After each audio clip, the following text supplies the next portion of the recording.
Hello everyone. तो इस video में हमारे पास एक नया क्वेश्चन आया है, तो चलिए उसे हम सॉल्व करेंगे। तो पहले उसे हम पढ़ लेते हैं। देखिए यहाँ पर दो स्टेटमेंट्स दिया हुआ है, स्टेटमेंट 1 एंड स्टेटमेंट 2। तो स्टेटमेंट 1 को हम पढ़ते हैं। In an organic compound when inductive and isomeric effects operate in opposite directions then inductive effect predominates. यह है स्टेटमेंट 1। और स्टेटमेंट 2 में बोला गया है कि hyperconjugation is observed in o xylene, मतलब ऑर्थोजाइलिन। तो ये दो स्टेटमेंट पढ़ के हमें बताना है कि भाई इसमें से ट्रू कौन सा है और फॉल्स कौन सा है ना। तो बहुत ही इजी क्वेश्चन है। देखिए ये मेनली थियोरिटिकल क्वेश्चन है, इसे आपको समझ के आंसर देना पड़ेगा। और ये ऑर्गेनिक केमिस्ट्री का क्वेश्चन है, मतलब बहुत ही इंटरेस्टिंग होने वाला है। तो चलिए पहले स्टेटमेंट 1 को लेकर हम थोड़ा सोचते हैं। यहाँ पर बोला गया है कि दो इफेक्ट्स के बारे में, एक है हमारा इंडक्टिव इफेक्ट और दूसरा जो है हमारा वो है इलेक्ट्रोमेरिक इफेक्ट। ये दो इफेक्ट को हमें समझना पड़ेगा। हमें पता है इंडक्टिव इफेक्ट आई से हम डिनोट करते हैं और इलेक्ट्रोमेरिक इफेक्ट को कैपिटल ई से हम डिनोट करते हैं। अब बताइए इंडक्टिव इफेक्ट और इलेक्ट्रोमेरिक इफेक्ट ये दोनों में कौन सा ज़्यादा पावरफुल है, कौन सा इफेक्ट ज़्यादा पावरफुल है, ये हमसे पूछा गया है क्वेश्चन में। क्वेश्चन में बोला गया है कि inductive effect is more powerful than electromeric effect. Is it true और फॉल्स? चलिए जान लेते हैं। तो इंडक्टिव इफेक्ट किस लिए होता है? Inductive effect is occurring due to difference in electronegativity. Electronegativity के डिफरेंस के लिए होता है ये इंडक्टिव इफेक्ट। मतलब जब दोनों एटम्स रहता है आसपास तो उन दोनों के बीच में इलेक्ट्रोनेगेटिविटी का डिफरेंस होता है और उसके लिए एक डाइपोल मोमेंट, मतलब एक मॉलिक्यूल और एक मॉलिक्यूल को जोर से खींचेगा तो एक डाइपोल मोमेंट फॉर्म होगा और उसके लिए जो अट्रैक्टिव और रिपल्सिव इफेक्ट है उसे हम कहेंगे inductive effect. So inductive effect occurs due to electronegativity. लेकिन इलेक्ट्रोमेरिक इफेक्ट किस लिए होता है पता है? ये occurs due to presence of some catalyst or functional groups may be proton। इस तरह का एक अलग सा ग्रुप जब प्रेजेंट होगा कोई भी मॉलिक्यूल में तो वो फंक्शनल ग्रुप प्रोड्यूस करेगा इलेक्ट्रोमेरिक इफेक्ट। तो inductive effect is possible in every compounds, है ना, क्योंकि हर एक कंपाउंड में इलेक्ट्रोनेगेटिविटी के अंतर रहता है, थोड़ा बहुत तो रहता ही है। तो inductive effect is present in more over all compounds. Where electromeric effect होने के लिए एक बाहर से एक कैटालिस्ट और फंक्शनल ग्रुप लाइक प्रोटॉन, इसका प्रेजेंस होना, इसका होना बहुत ज़रूरी है। तो इलेक्ट्रोमेरिक इफेक्ट के लिए बाहर का एक मॉलिक्यूल चाहिए हमें, और inductive effect is due to differences in electronegativity. तो ये आइडिया दिमाग में रखते हुए और एक चीज़ जान लीजिए कि inductive effect is only possible through sigma bond. Inductive effect सिर्फ सिग्मा बॉन्ड के थ्रू काम करता है, लेकिन इलेक्ट्रोमेरिक इफेक्ट करता है पाई बॉन्ड्स के थ्रू काम, है ना। तो ये सब जानना बहुत ज़रूरी है। ये सब डिफरेंस हमें बताएगा कि कौन ज़्यादा पावरफुल है और कौन कम पावरफुल है। अब देखिए इंडक्टिव इफेक्ट सिग्मा बॉन्ड से काम करेगा, इलेक्ट्रोमेरिक इफेक्ट पाई बॉन्ड से काम करेगा। हम और एक लास्ट डिफरेंस भी देख लेते हैं, वो है ये कि इंडक्टिव इफेक्ट एक परमानेंट इफेक्ट होता है, एक परमानेंट इफेक्ट होता है, लेकिन इलेक्ट्रोमेरिक इफेक्ट इज टेम्पोररी होता है। ये बताइए क्यों? मैं अभी आपको बताया कि कोई भी कंपाउंड में इंडक्टिव इफेक्ट रहता ही है, क्योंकि इलेक्ट्रोनेगेटिविटी का डिफरेंस तो रहेगा ही, कम हो या ज़्यादा। तो इसके लिए परमानेंट है, ये सब में रहता है, सब टाइम पे रहता है।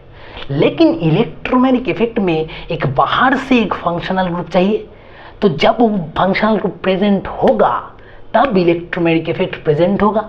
जब बाहर का फंक्शनल ग्रुप चला जाएगा तब इलेक्ट्रोमैग्नेटिक इफेक्ट भी चला जाएगा। आया समझ में? तो कोई भी इलेक्ट्रोफिलिक और न्यूक्लियोफिलिक एजेंट चाहिए है हमें इलेक्ट्रोमैग्नेटिक इफेक्ट दिखाने के लिए, लेकिन ऐसा कुछ इंडक्टिव इफेक्ट में है नहीं। अब देखिए, हमें ये पता चला है कि इलेक्ट्रोमैग्नेटिक इफेक्ट टेम्पोररी तो है, लेकिन इलेक्ट्रोमैग्नेटिक इफेक्ट किसके लिए होता है? बाहर का कोई पावरफुल कैटालिस्ट और पावरफुल फंक्शनल ग्रुप और पावरफुल इलेक्ट्रोफिलिक और न्यूक्लियोफिलिक एजेंट के लिए होता है इलेक्ट्रोमैग्नेटिक इफेक्ट। लेकिन इंडक्टिव इफेक्ट में ऐसा कुछ नहीं है। इंडक्टिव इफेक्ट में सिर्फ इलेक्ट्रोनेगेटिविटी डिफरेंस होता है। तो ये अब बताइए कि बाहर का ग्रुप का पावर ज़्यादा होगा कि कोई मॉलिक्यूल का अंदर का इलेक्ट्रोनेगेटिविटी डिफरेंस पावर ज़्यादा होगा? ये तो कॉमन सेंस है भाई। बाहर का कोई फंक्शनल ग्रुप अगर अलग से पावर दे रहा है तो इलेक्ट्रोमैग्नेटिक इफेक्ट में पावर बहुत ही ज़्यादा होगा। इंडक्टिव इफेक्ट इज परमानेंट, सब टाइम पे रहेगा, लेकिन inductive effect is not powerful. So inductive effect है हमारा लेस पावरफुल, परमानेंट है पर पावरफुल नहीं है। लेकिन electromagnetic effect is temporary but very much powerful than inductive effect, है ना। इलेक्ट्रोमैग्नेटिक इफेक्ट कम आता है, लेकिन जब आता है तब फाड़ देता है ना। तो इंडक्टिव इफेक्ट से इलेक्ट्रोमैग्नेटिक इफेक्ट हो गया हमारा ज़्यादा पावरफुल। तो चलिए अब स्टेटमेंट 1 को देखते हैं। स्टेटमेंट 1 में बोला गया था कि भाई हाँ, organic compound inductive and electromagnetic effects जब ऑपरेट करता है ऑपोजिट डायरेक्शन में तब इंडक्टिव इफेक्ट प्रीडोमिनेट्स, इंडक्टिव इफेक्ट जीत जाता है। नहीं भाई, जब ऑपोजिट डायरेक्शन में ये दोनों आएगा तो कौन जीतेगा, कौन प्रीडोमिनेट करेगा? Electromagnetic effect will predominate. Then ये स्टेटमेंट इज फॉल्स। तो हमें मिल गया नंबर 1 जो स्टेटमेंट था वो है फॉल्स। अब हम नंबर 2 स्टेटमेंट में चलते हैं। सो नंबर 2 स्टेटमेंट में बोला गया है कि हाइपर कॉन्जुगेशन इज ऑब्जर्व्ड इन ऑर्थोजाइलिन। तो पहले आप ये बताइए कि जाइलिन ये क्या चीज़ है? मतलब हमें पहले ऑर्गेनिक स्ट्रक्चर तो देखना पड़ेगा, तब हम बता सकेंगे कि हाइपर कॉन्जुगेशन है भी या नहीं। तो पहले हमें ऑर्गेनिक स्ट्रक्चर बनाना पड़ेगा। तो हमें पता है इसे हम क्या बोलते हैं, बोलिए। इसे हम बोलते हैं बेंजीन, है ना। इसे हम बोलते हैं बेंजीन। बेंजीन में अगर हम एक हाथ में लगा दिए मिथाइल ग्रुप तो बेंजीन प्लस मिथाइल ग्रुप को हम क्या बोलेंगे? इसे हम बोलेंगे टोलुइन, है ना, टोलुइन। अब अगर इस टोलुइन के साथ हम और एक CH3 ग्रुप जोड़ते हैं तो इसे हम बोलते हैं जाइलिन। तो आया समझ में? जाइलिन हम किसे बोलते हैं? देखिए, पहले था बेंजीन, बेंजीन के साथ एक मिथाइल ग्रुप जोड़ दिए तो हो जाएगा टोलुइन, और टोलुइन के साथ एक मिथाइल ग्रुप जोड़ दिए मतलब जाइलिन। मतलब benzene plus 2 methyl group equal to xylene. अब हमें बताइए, जाइलिन तो हमें पता चल गया, अब ऑर्थोजाइलिन मतलब क्या? मतलब देखिए, मान लीजिए ये वाला है हमारा जाइलिन, टोलुइन, ठीक है, ये वाला था हमारा टोलुइन। अब ये जो नया CH3 ग्रुप आ रहा है वो अगर यहाँ पे आए, वो यहाँ पर भी आ सकता है, यहाँ पर भी आ सकता है और यहाँ पर भी आ सकता है। ये 3 पोजीशन में ही नया CH3 ग्रुप आ सकता है, और तीनों को ही हम जाइलिन बोलेंगे। तीनों को ही हम जाइलिन बोलेंगे क्योंकि तीनों में ही एक बेंजीन के साथ 2 मिथाइल ग्रुप प्रेजेंट है। लेकिन जो आएगा 1 पोजीशन में उसे हम बोलेंगे ऑर्थोजाइलिन, क्योंकि हमें पता है कि इस पोजीशन को बोलते हैं हम ऑर्थो पोजीशन। नंबर 2 में जो आएगा उसे हम क्या बोलेंगे बताइए, मेटाजाइलिन। और नंबर 3 में जो आएगा यहाँ पर ठीक पहला वाला फंक्शनल ग्रुप के उल्टा साइड पे, उसे हम बोलेंगे ऑर्थोमेटा पैराजाइलिन। तो ये हो गया हमारा 3 जाइलिन का स्ट्रक्चर। तो हमें यहाँ पर क्या दिया है, हमें यहाँ पर दिया हुआ है सिर्फ ऑर्थोजाइलिन। तो ये स्ट्रक्चर देखिए, यहाँ पर ये स्ट्रक्चर है ऑर्थोजाइलिन। क्यों बताइए, क्योंकि देखिए यहाँ पर फंक्शनल ग्रुप के ठीक बगल में ठीक साइड में है नया फंक्शनल ग्रुप। सो 2 मिथाइल जब पास में रहेगा उसे हम कहेंगे ऑर्थोजाइलिन। तो ये वाला हमारा पहला स्ट्रक्चर ही है ऑर्थोजाइलिन का स्ट्रक्चर। तो अब हमें स्ट्रक्चर मिल चुका है, अब हमें देखना है कि भाई ये स्ट्रक्चर में हाइपर कंजुगेशन है भी या नहीं। तो चलिए हाइपर कंजुगेशन हम कैसे देखेंगे ये बताइए हमें। हाइपर कंजुगेशन देखने के लिए, हाइपर कंजुगेशन होने के लिए क्या होना ज़रूरी है, हाइपर कंजुगेशन होने के लिए अल्फा हाइड्रोजन प्रेजेंट होना बहुत ज़रूरी है। मतलब जो कंपाउंड में अल्फा हाइड्रोजन प्रेजेंट होगा उसे हम कहेंगे कि उसमें हाइपर कंजुगेशन इज पॉसिबल। तो चलिए देखते हैं कि ये जो कंपाउंड है इसमें अल्फा हाइड्रोजन है या नहीं। तो पहला क्वेश्चन ये आता है कि अल्फा हाइड्रोजन होता क्या है।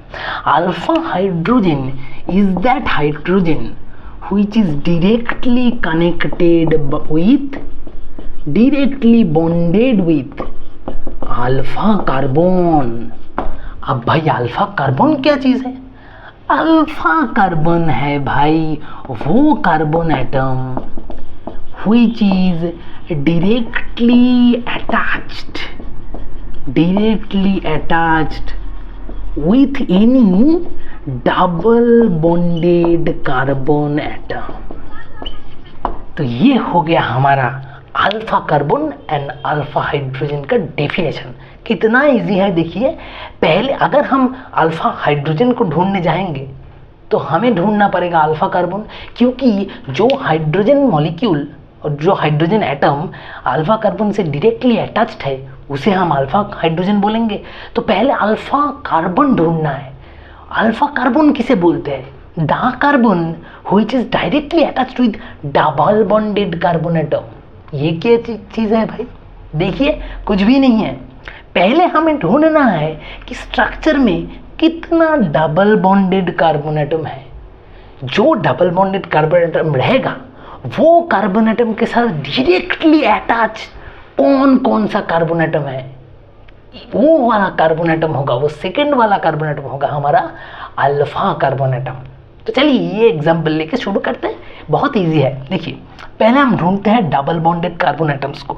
तो यहाँ पर ये कार्बन इज डबल बॉन्डेड, ये वाला कार्बन भी डबल बॉन्डेड, ये वाला ये वाला ये वाला ये वाला, सारा का सारा कार्बन देखिए डबल बॉन्ड में प्रेजेंट है। all the six carbon atoms present here are directly attached with double bond। ये वाला और ये वाला नहीं, क्योंकि यहाँ पर कोई डबल बॉन्ड नहीं है। तो हमें मिला कि 6 डबल बॉन्डेड कार्बन एटम्स है। तो डबल बॉन्डेड कार्बन एटम है 6 इन नंबर, है ना। अब हमें देखना है अल्फा कार्बन कौन कौन सा है। देखिए अल्फा कार्बन मतलब carbon atom which is directly with this 6 double bonded carbon. मतलब ये 6 कार्बन एटम के साथ डायरेक्टली अटैच्ड कितना कार्बन एटम है, वो होगा हमारा अल्फा कार्बन।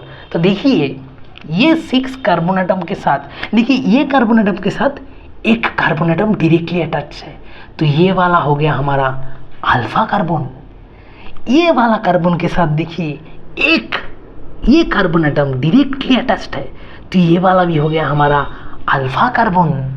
और ये जो 4 कार्बन है इसके साथ जो कार्बन जुड़ा हुआ है ये वाला ये वाला ये वाला ये वाला हमारा अल्फा कार्बन नहीं है, क्योंकि ये वाला कार्बन खुद ही डबल बॉन्डेड कार्बन है। तो ये 4 में कोई भी नहीं होगा, और इसके साथ एक अल्फा कार्बन है, इस कार्बन के साथ एक अल्फा कार्बन है। तो अल्फा कार्बन हमें कितना मिला बताइए, अल्फा कार्बन मिला हमें 2 इन नंबर। अब हम चलेंगे अल्फा हाइड्रोजन को ढूंढने। अगर अल्फा हाइड्रोजन हमें मिलता है तो हम बोलेंगे कि भाई हाइपर कंजुगेशन इज पॉसिबल। तो चलिए देखते हैं hydrogen atom which is directly attached with alpha carbon.